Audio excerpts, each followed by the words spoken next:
Dear children, welcome to all of you in English class and hope that all of you are well at your home. Dear children, today we will do the exercise of chapter 3, that is Gopal and the Hilsa fish.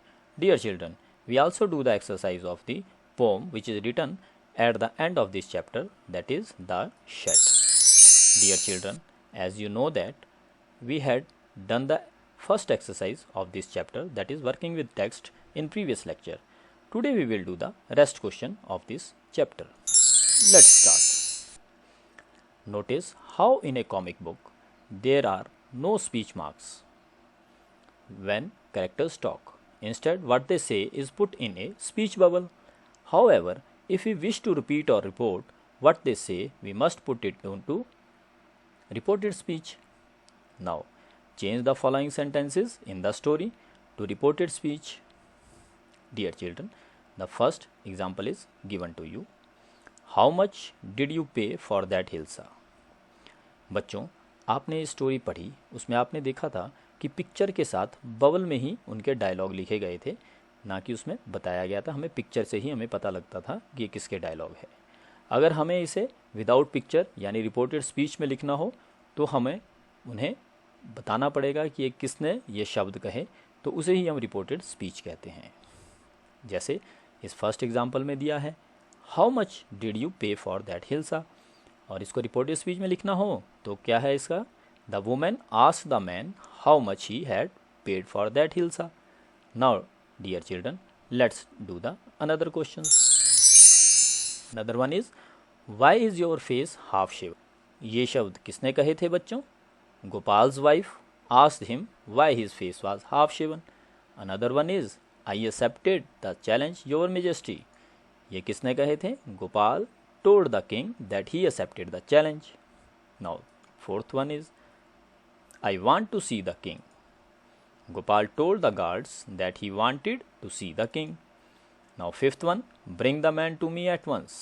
The king ordered the guard to bring the man to him at once. Now, dear children, another question.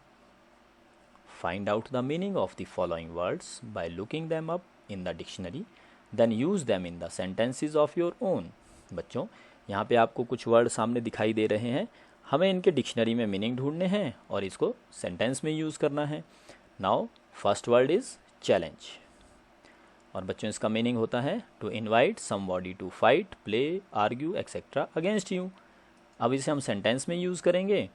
Our seniors have challenged us to a cricket match this week. Another word is mystic, someone who attempts to be united with God through prayer. और अगर sentence में use करें तो इस तरह होगा ये, He turns and looked at Rama with mystic intensity. Now the third one is comical. इसका मीनिंग होता है funny.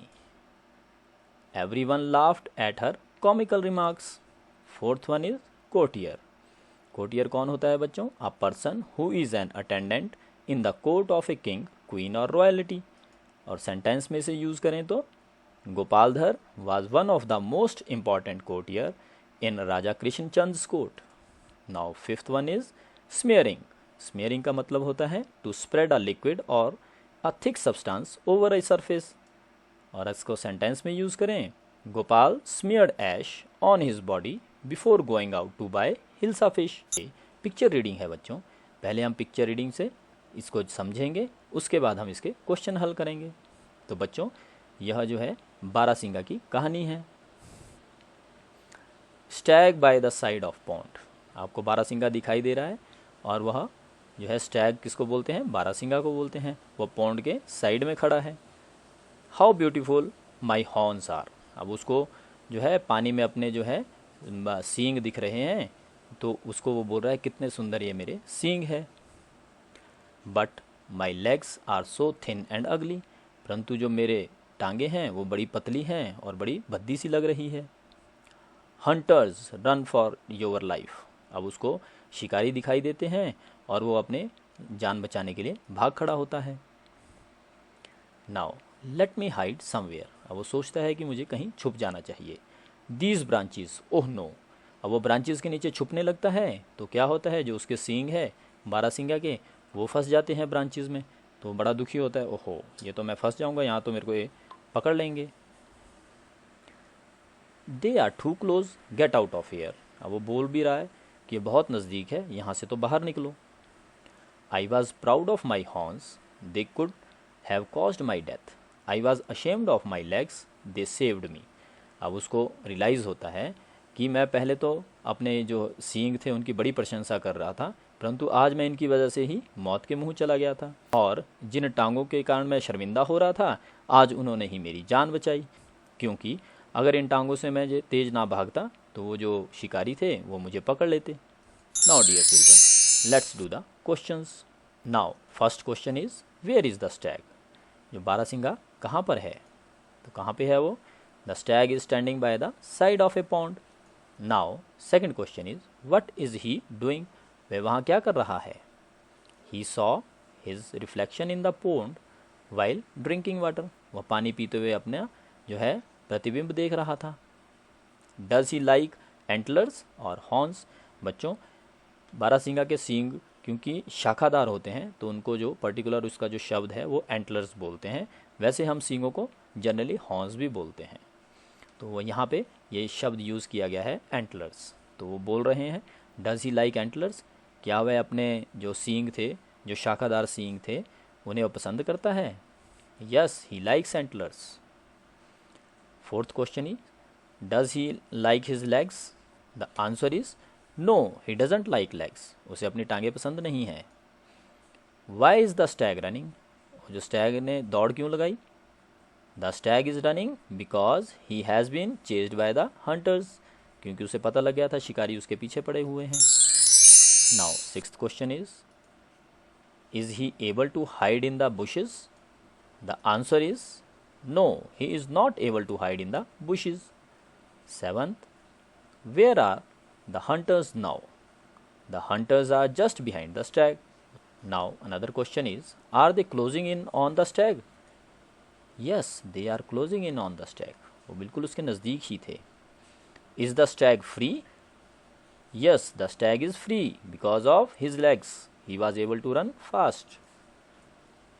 What does the stag say about his horns and his legs?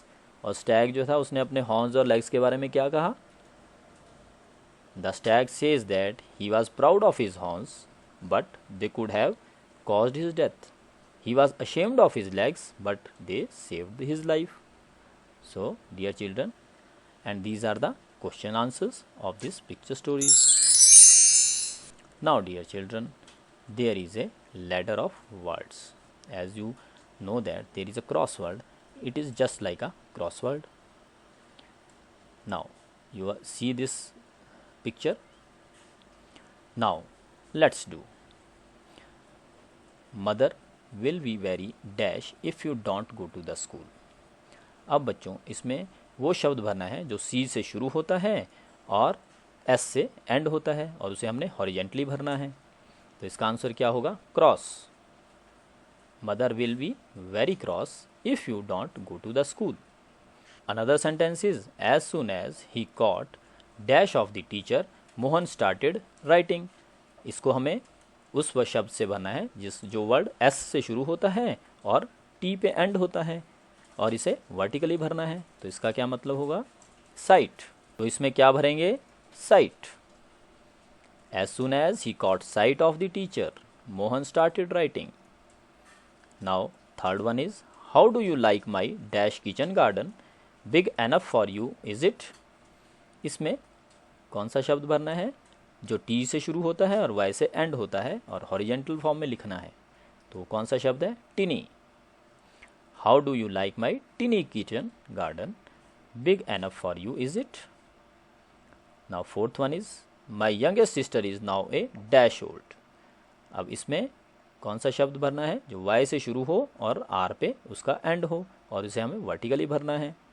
तो वो कौन सा है? Year. That is, my youngest sister is now a year old. Fifth sentence is, standing on the dash he saw children playing on the road. में क्या आएगा? roof. Standing on the roof he saw children playing on the road. Now sixth one, don't make such a dash, nothing will happen. बच्चों इसमें कौन सा word आएगा? That is fuss. Don't make such a fuss, nothing will happen. Now last sentence is don't cross the dash, light comes on. इसमें कौन सा word आएगा जो एस से शुरू हो और एंड किससे हो, टी से हो, तो वो कौन सा है, street. Don't cross the street till the green light comes on. So dear children, this is the word ladder which we just completed.